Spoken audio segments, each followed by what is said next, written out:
Hello. Welcome back to Out of Sync. Welcome back for episode 4. Episode 4. Consistency is key. It is, really. It's important to show up. We're doing well. We're showing up. We are That's showing up. amazing. We are, yeah. Who would have thought? Not me. But no, welcome back. It's lovely to have you here. And thank you for all the support you've shown us so far, because we love hearing from you guys. Yeah, it's been so lovely. Watching our views and our subscribers, it's just lovely. Like a little... Thanks. I don't even know what the right word is for that. Ooh. Yeah, that. Just before we get into episode 4, we would just like to remind everyone that everything that we talk about in these episodes are either our personal experiences or our opinions.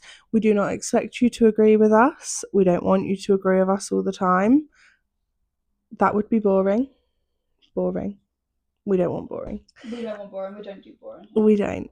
And we are not professionals by any means. So, yeah, let's get into it. Let's go.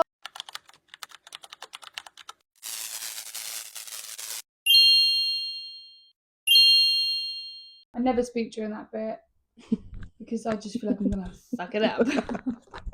It takes me a few tries. Why don't you just sit there looking so fucking bored? I'm just like, yeah, well, you just look around the room like... I just don't listen, because then things make me laugh and then it just takes forever. Once I accidentally said, we're all human, and you literally creased, like, and I was like, great, I'll start again. And I feel like I was on like my 3rd try as well, and I was doing so well, and then you laughed, and I was like, great. Yeah, I always laugh at the wrong times, really. But today's episode, we have got some questions that you guys have sent in. Yeah, we're doing a little Q&A. We are. We're excited to get into those. But firstly, a little catch up. How was your week? Do you know what? I've gone through it this week, actually. I've gone through it. Buckle in. I don't even know. I don't know why. Well, I do know why. I think it's just been hormonal shit, basically.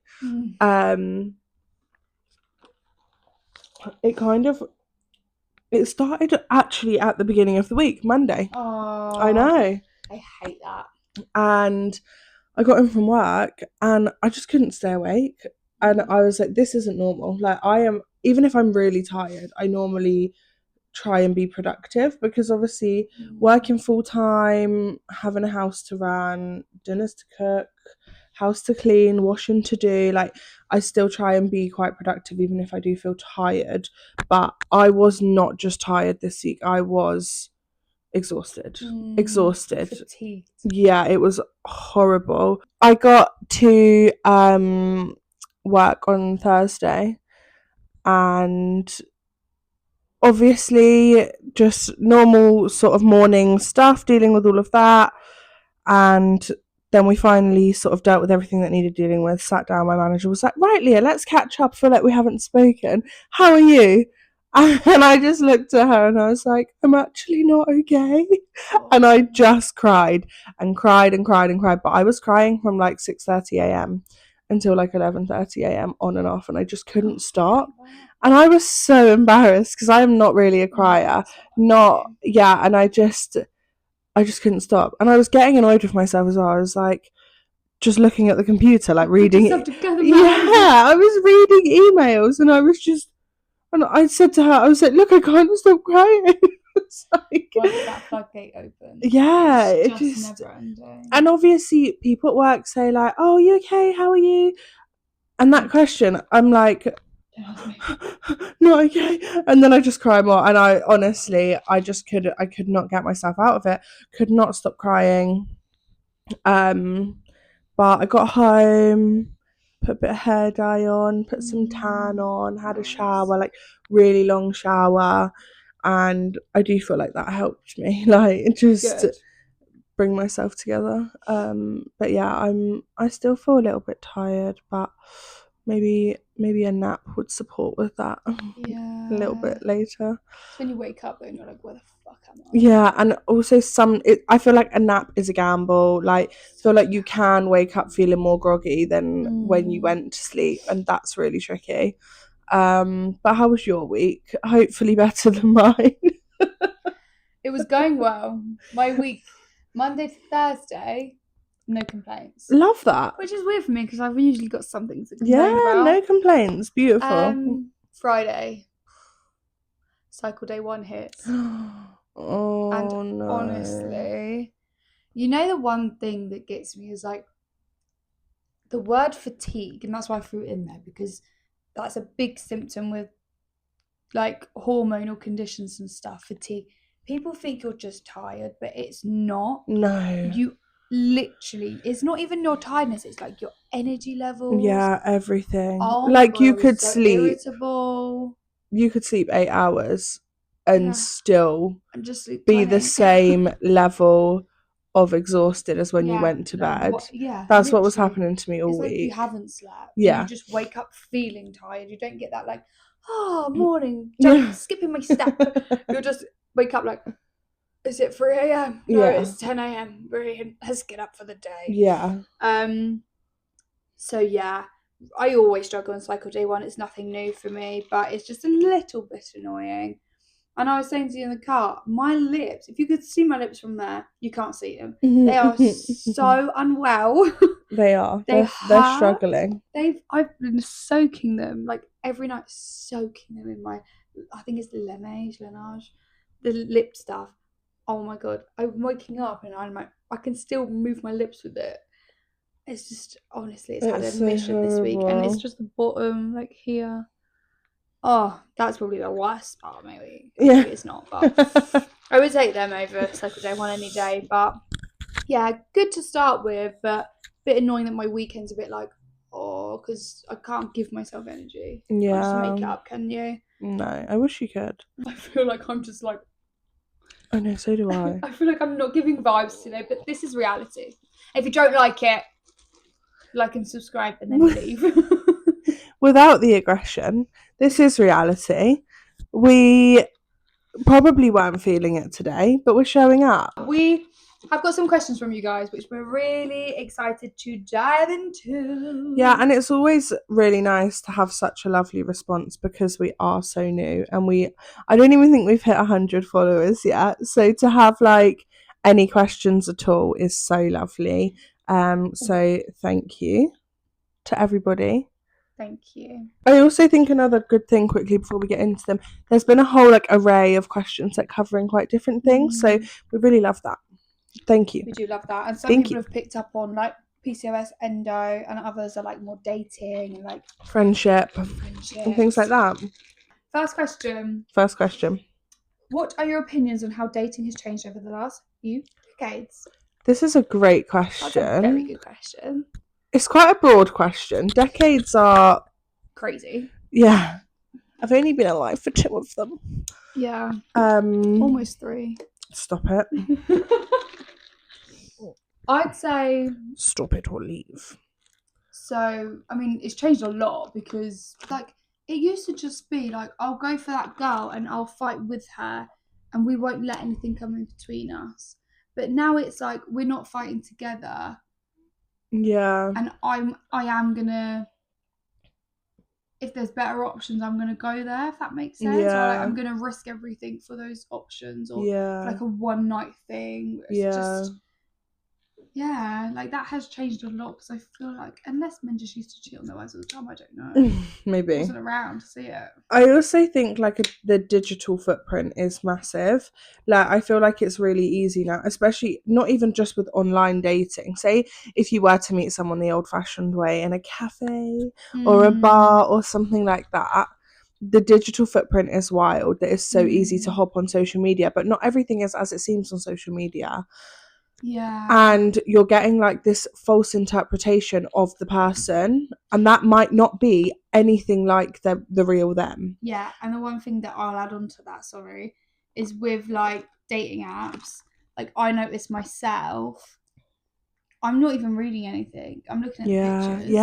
Yeah. And I would look past a lot of the things I'm not looking past if I met them in person and I got a vibe with them and there was a personality. Yeah. But you can't see that through the pictures. That makes sense. Like, yeah, we can all make it look like we're having an amazing time. We have a great life and we've got loads of money. realistically, it's like, if I don't like one thing about you, sorry, but I'm getting rid. Yeah. Because for me, I'm like, what am I attracted to? Like, and stuff like that. So It's that based on definitely doesn't attraction now, like Yeah, purely fully. attraction in dating Unless you just now. meet in person. Yeah, and not like the kind of vibes that you kind of bounce off of each other and stuff. Yeah. And yeah, I think that is really sad, because Yeah. I think I said it in like last on or Valentine or our Valentine's episode, but like looks will fade, but how you're treated and their personality is what's going to last. But you look through that, like, especially when you're like, obviously I've seen you on like Hinge and stuff. I'm not on Hinge myself for obvious reasons. But there's some really good like prompts on there that shows people's personality, but I again feel like people still won't dive into those as much. Yeah, because as I was saying to you the photos. That, like, I have a very particular sense of humour, and like I'll take the piss out of myself. Yeah. And like really joke about things. Yeah. But then other people don't know that. So then if I think I'm being funny, they could think I'm being fully serious and thinking, oh my god, what a weirdo, she's so self-absorbed. But whereas I'm saying it like in such a jokey way, and then I'm like, oh Kira, these people don't know you. Like, yeah, they're not going to understand that joke. And then I'm like, oh, it's probably not gonna but I also feel like you show, of course you show your best side on social media. Absolutely. Like, I didn't post a picture of myself crying this week, and I've been crying all week. Granted, I haven't really posted anything because I've been at work or sleeping, but I haven't posted me crying and in my feels. But say if it was like someone's birthday, or if I did have plans and I'd gone out midweek, I probably would have posted a picture of a dinner or something like that, just an example. The best part of your week. Yeah, and you'd be like, oh look, she's having a really nice time. I was not having a nice time this week. Whatever I would have done this week, I wouldn't have been having a nice time because of how I was feeling. And that has a massive impact, I think, because there's almost like a narrative that you would run with before you've even met this person if you see their social media. Yeah. So I think that has a massive impact on how the dating game works. 100%. I'm gonna read the next one. Yeah, so I think for the next two, they're kind of very similar. So I think we'll just combine them into kind of one. So we've got, what's your worst experience with a guy? And then what's your worst dating experience? So I think they sort of fall into the same kind of category, don't they? I don't have dating experiences. I don't have anything to contribute. No. I mean, yeah, that's a tough one. Sorry, we can't actually really answer that. Worst experience with a guy, I mean, my worst experience would probably be breaking up. Or is that the best experience? Now it is, but in the moment, worst experience, probably ignoring every red flag possible. No, but for real, I feel like Kira's colourblind, so we forgive her. I don't think we should send out false info. No, on a real one, you can't answer. Yeah, I can't. I'm unless so it's like, sorry. what's the worst thing Noah's ever done? And I can't answer unless it's like outing things that shouldn't be outed. Like, I'm an open book and all, but yeah, I don't think I have a worst experience with a guy. No. But my relationship's probably my worst dating experiences. Well, there we go. And to answer this one, what's your worst experience with a guy? Her relationships. She should have been young and wild and free. Yeah, now I'm old, wild and free. So the next one's more for Leah. Hello. How do you cope with the emotional roller coaster of PCOS symptoms? I don't. No. I think just what I have already kind of touched upon, and that is trying your best to show up even when you don't feel like it. Nice. Because I am so determined to not let this shit beat me. Like,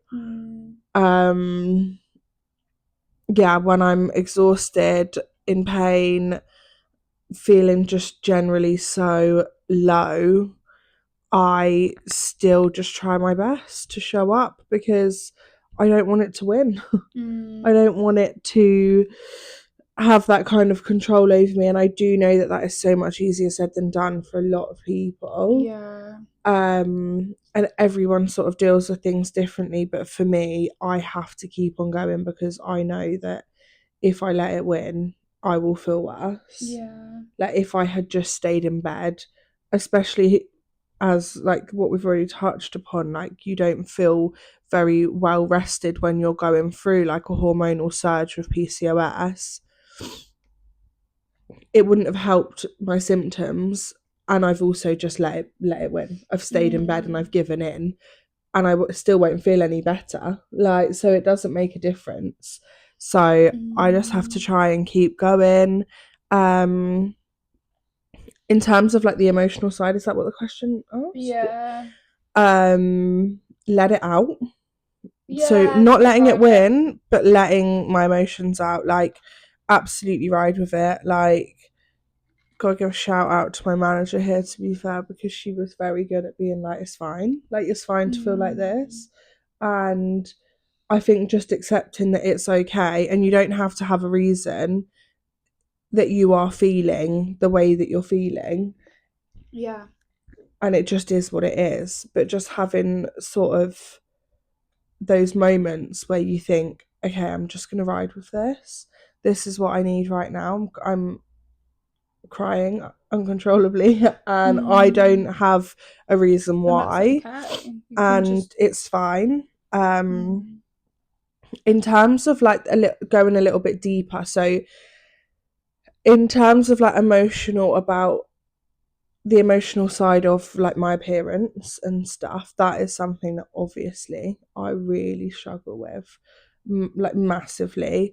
There's an emotional side to it of like fears that I will never be able to have a family and things like that. Like it is a very, very overwhelming condition. Struggle with losing weight because I don't think every single person with PCOS will suffer with this. But I have insulin resistance, which is where the insulin in my body doesn't work properly. So then I struggle with losing weight and things like that. So, yeah, I've tried a multitude of things. And it might work. I might be able to get off a few pounds, but then it just kind of stops. So there's a lot. There's a lot that sort of goes around in my head all the time. Yeah. And it's more like how you cope with certain things. You're not coping right now with everything, and Yeah. that's fine. It's almost like you're on a journey of learning to cope with these things, and it's not like you don't just get diagnosed and it's okay.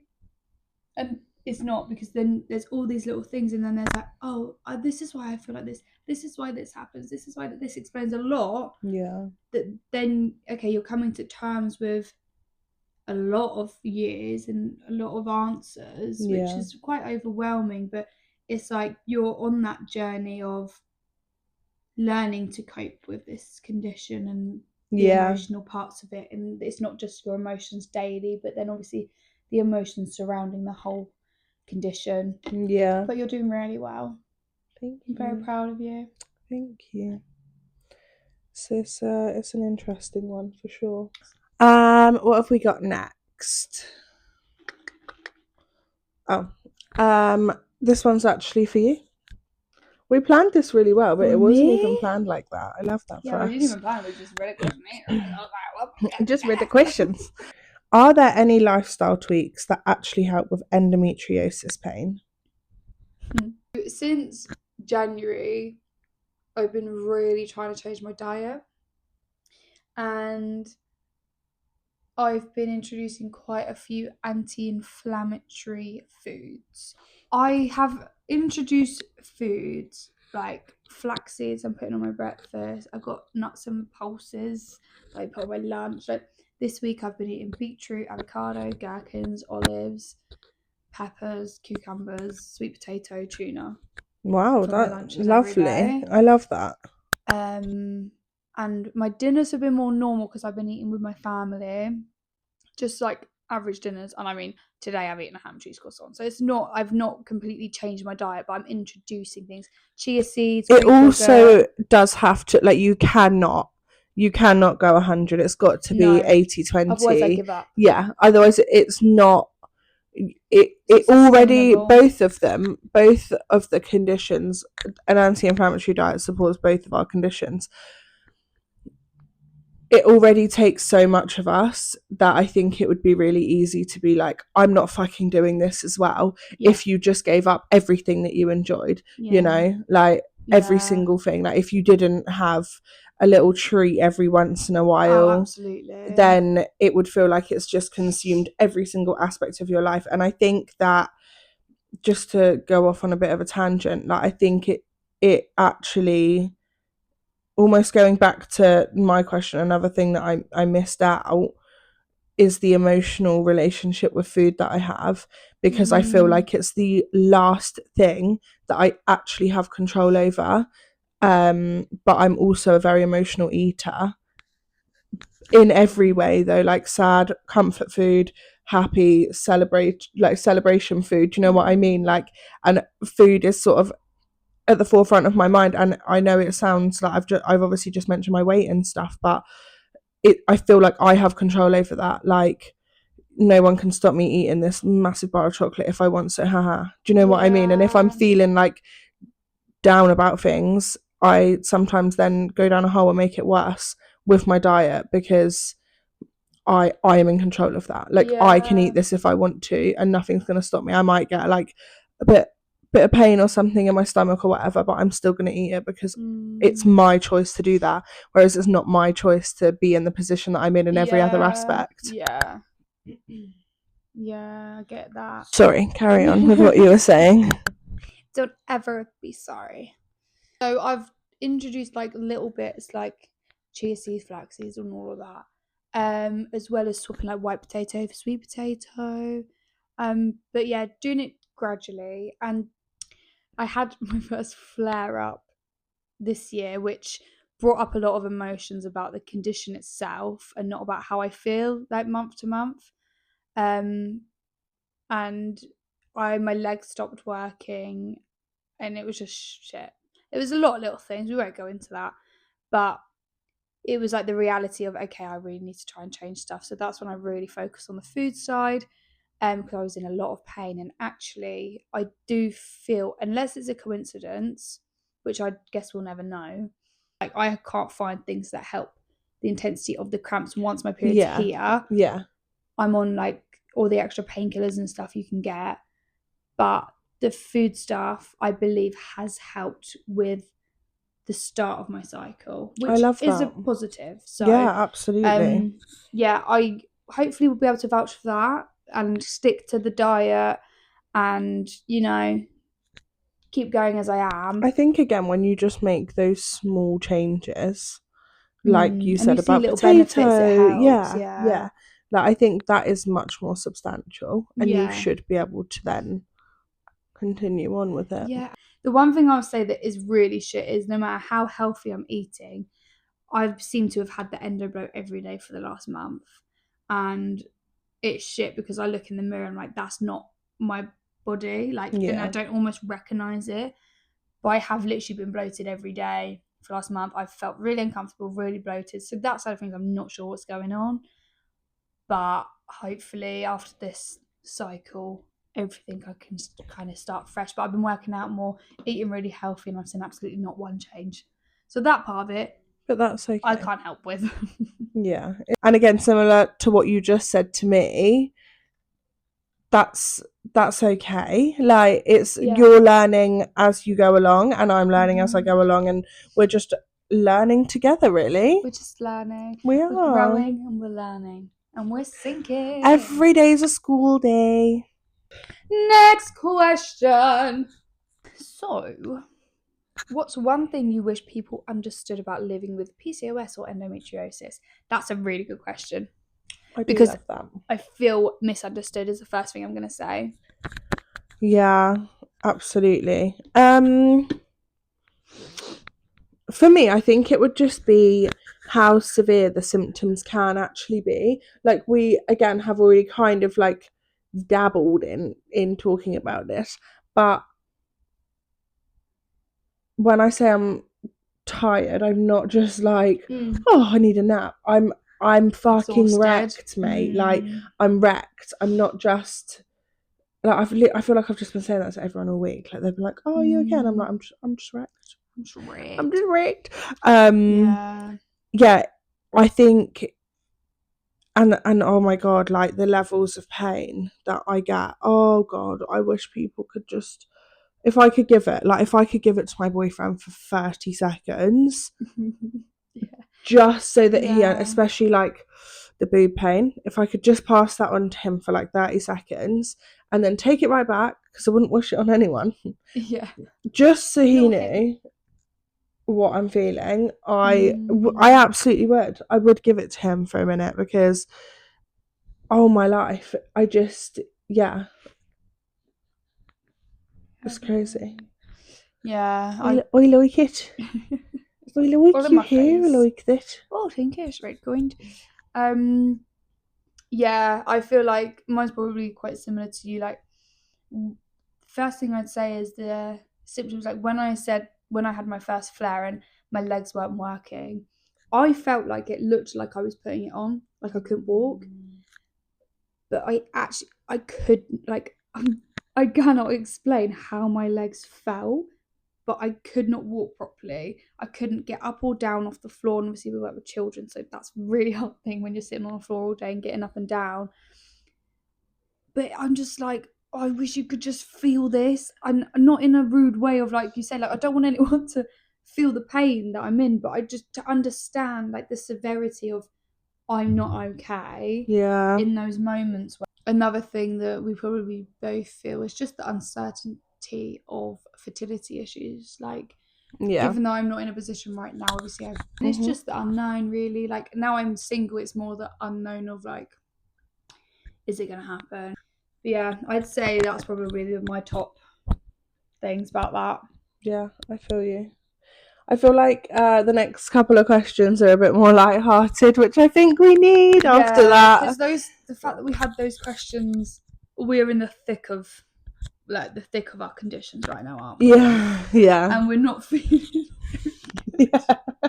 It's a wild one. Sick, we probably should have, but we're showing up, like you said, and we're here. Maybe another day we'll answer those a bit more positively. Yeah. But you've caught us on a rough day, and that's fine. And the fact that we're both in the rough right now is unheard of for us. Usually one of us is more supportive for the other one. Like and we can like balance each other out. But today I feel like we're both gonna drive each other into insanity or something.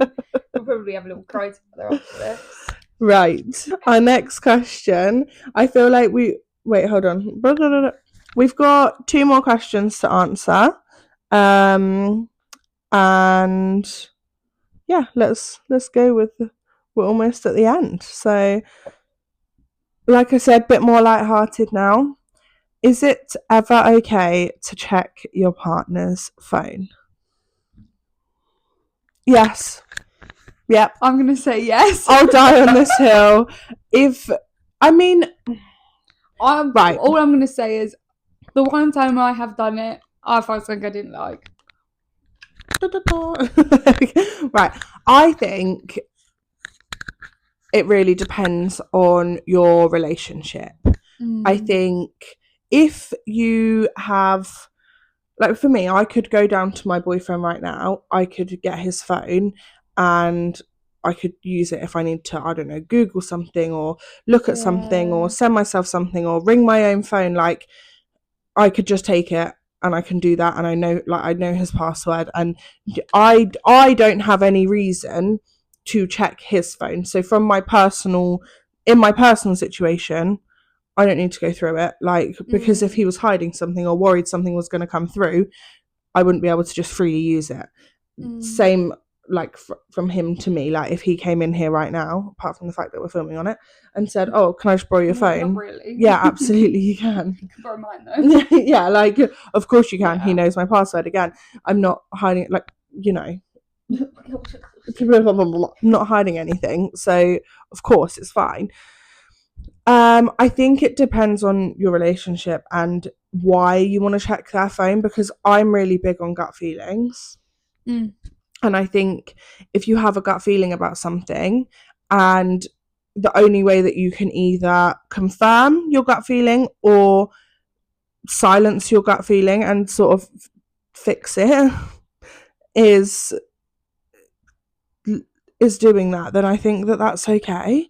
I think in terms of like, if you're like, oh, they've been really off recently, or they went out last night and they didn't come home until 5 a.m. but the pub they were at closed at 1, like, do you know what I mean? I think if there's a reason and something inside is screaming at you and you need to have a look, like, I do think that is okay. I feel like you should be in the kind of relationship that you can just ask, and that they don't get really defensive and protective over their phone, and that they're like, of course, what do you want to see? Do you want to just have it for 5 minutes? But then on the flip do you want side, me to show you certain things? On the flip side, dream man, if you're not in that situation and you do say to them, can I look at your phone? And they say no, fuck off, or they get defensive and they don't show you, I'm not going to judge you for looking through the phone. I'm not judging. I think you've got to protect your own mental state. And if you're in a situation where you can make yourself feel better, and also if you going sort of still on that line, like if you have trust issues from somebody else and what you need is to have a look on your partner's phone to reassure yourself. That's what happened to me in my next relationship. Yeah. I really struggled fully trusting that there was nothing on their phone. Yeah. So I think our conclusion is, depending on your situation, I do feel like it's okay sometimes to look through someone's phone. Oh, I was about to say, what was the question? If you feel like you That's need... how much we go on. Yeah. If you feel like you need to do that, I feel like it's okay. Yeah. Last question is, what's one way you supported each other through something tough? So, friendship question. Oh, I like that question. That's a nice question, because we do love to support each other. I agree. Yet we have to think. So I'll do an example first of how you've supported me through something tough. Okay. So if I ever come to you with anything and I'm crying, like when I stop at your doorstep, anything, you will just hear me out. You'll let me vent. You'll let me get it out. And we always have a good way of then just like moving on from it. Like we don't sit on it too much. We talk it out, let the emotions out. You don't try and give me solutions. You don't push anything on me. You just allow me. You allow it. You allow my feelings. Validate my feelings. And you let me ride through the waves of emotions. And then when I'm ready, we move on from the subject and we then go on to have like a nice evening. We'll get some food, things like that. So I feel like no matter how big or small the things I do come to you with, it is just like, I'm sorry, that must be shit, which is all I need sometimes. Yeah, I feel like you just want someone to listen and then maybe distract, like, yeah, let's then think about something else. Yeah, like you've said what you need to say. Now what will make you feel better, what's going to fill your cup back up, kind of thing. Yeah. Well, I'm glad I can help. I was going to say you're welcome, but I don't know. You're welcome. And then in terms of my take on the question, I think it's that you've always been that person that like I like want around me. Do you know what I mean? Like if something's wrong, I just want you around me, and I like that even if I just need like silence, you'll just be here. We could just scroll on our phones or we can have music on and we don't even need to be talking, but it's just like being in your presence is like calming for me. Yeah. And like that's really nice. Important. And then yeah, again, you're the same. Like, you listen. You don't necessarily like give solutions. Like, say, I don't know, if I argued with Niall, you don't like, you're not there like, oh my god, he's such a fucking idiot. Do you know what I mean? Like, you, Sometimes I even try and validate what he might have been yeah, yeah, if he's upset you. Like I am always the devil's advocate in a way, but almost to try and make you feel better. Of yeah, like, because maybe it's he's feeling a hard. bit like this, and like, because you don't see that side when you're in When it. you're in that moment, you don't think, oh well, maybe this is why. You just think, Mm. rah, like, I'm ready to explode. So Yeah. to have someone that will ground you was really important. And yeah, what more could you ask for in a friend? In a best friend. We are sisters. Get together. Oh, that's nice. What a nice note to end the episode on. You know what? It might not be the most interesting episode we've done or the liveliest. Energy levels are low. Thank you so much for watching and spending time with us for another week. And we will see you in our next one. Bye.